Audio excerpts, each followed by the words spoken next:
Welcome back to the channel, everybody. I'm Kevin, and I know it's not a very exciting topic, but I'm going to give a 52,000 mile overview and review of my 2022 Ford Maverick. After just shy of 2 years of ownership and 52,000 miles, I can honestly say I've had only one issue with this truck, and I absolutely love driving this thing. Between the Steeda blow-off valve, the intake noise, and the suspension components from Steeda Racing, the truck is awesome to drive. I love the way it sounds. It's just really fun, really peppy. And with the all-wheel drive, it just corners and just accelerates really nice. The only issue I've had with the truck is I had to take it in for a warranty claim. The early 2022 models had a batch of bad CV axles. So after 40,000 miles, both front CV axles went bad. Even though my truck is lifted and I have bigger tires on it, I took it to the Ford dealership and they didn't ask any questions. They just replaced them, and it took about a day and I got my truck back, and it's been fine and smooth ever since. I find the truck cab really spacious.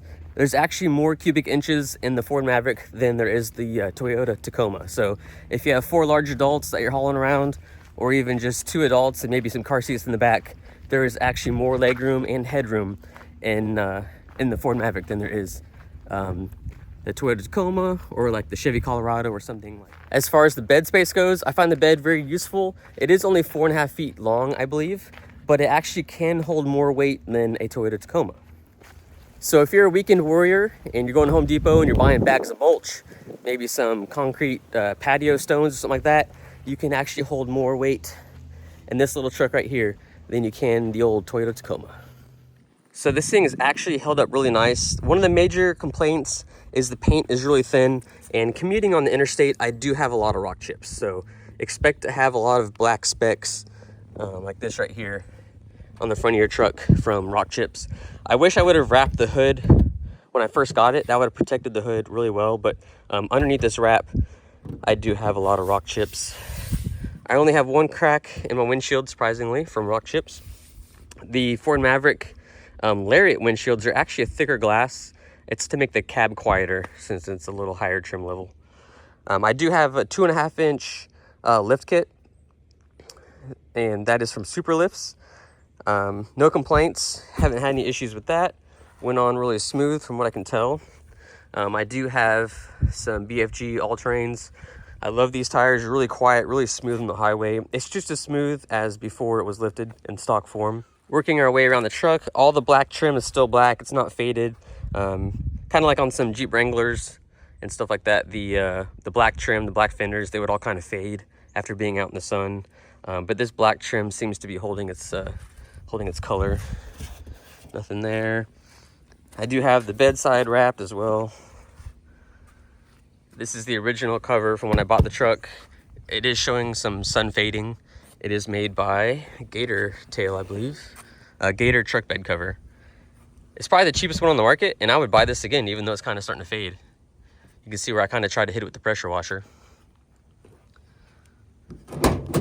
Bed, I do have a bed drawer system back here. I did not opt for the bed liner, and that's because when these trucks are getting made in 2022, there were some options that were holding them up for months and months and months and even almost a year. So that was the bed liner. So I opted to not get the bed liner, and I got my truck a lot sooner.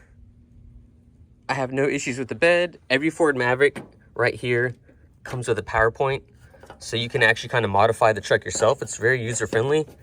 Over on this side, I actually removed it, and in the glove box when you buy the truck is a little plug to plug in there, and I actually rerouted the power right here, and I added 2 USB ports and a 12-volt socket just for if I'm working out in the yard or if I'm camping or something like that. I can charge some devices or run some power.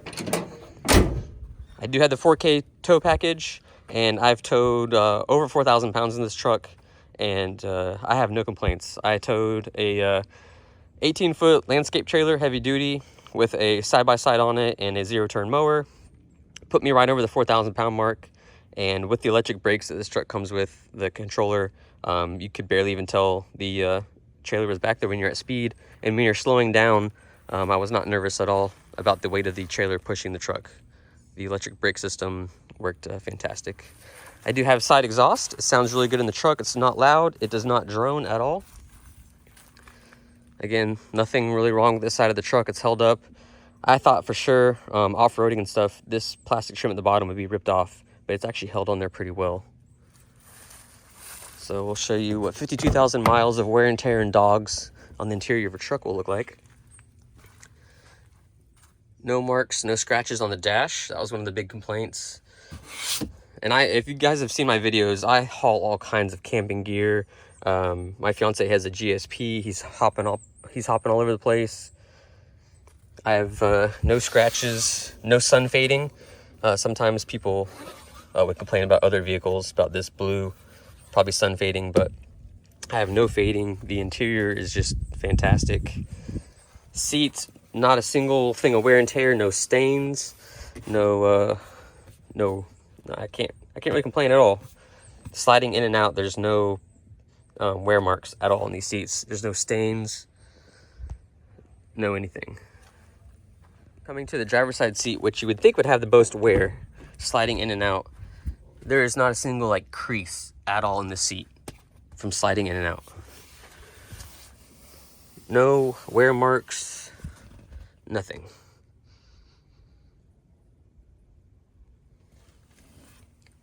Steering wheel is holding up fine. Even the times that I do have to use, I usually keep hand sanitizer right there. Hand sanitizer and steering wheels do not mix, but like I said, I've been using hand sanitizer and there's not a single wear mark or where the hand sanitizer, the alcohol is actually eating away at like the leather. Center console, even though the dog stands here, puts his claws in there, that's just dirt. There's no scratches, no little pinholes from his nails, anything. So like I said, these seats are actually really impressive. They're kind of dirty right now. I haven't cleaned them, but the headliner holding up just fine.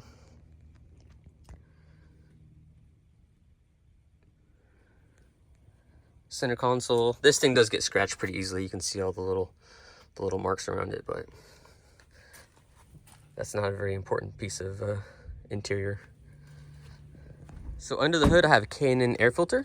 You can hear it while you're inside the cab accelerating.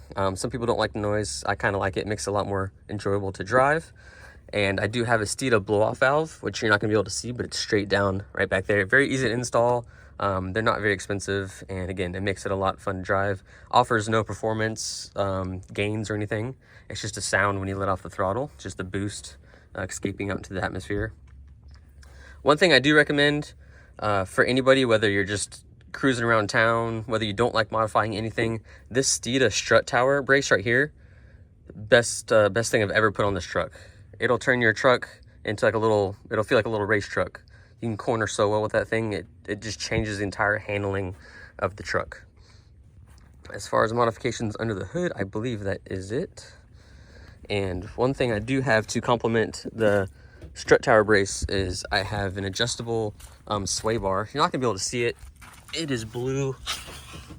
Oh, let's see.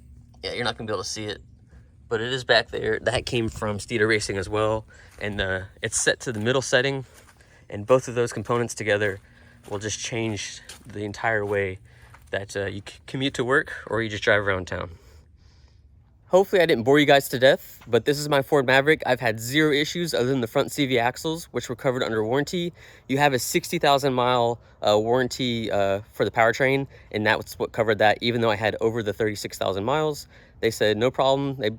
They looked at it, put new axles in there, gave it back to me, and I've done nothing but oil changes. It's original brakes, everything else. Imagine the brakes on this truck would probably last a long time, just for the simple fact that it doesn't weigh a whole lot. If you guys have any questions, just leave a comment below. If you have your own Ford Maverick, go ahead, leave a comment, tell me how many miles you have, and if you've had any issues so people watching this can get some other feedback as well. Thank you.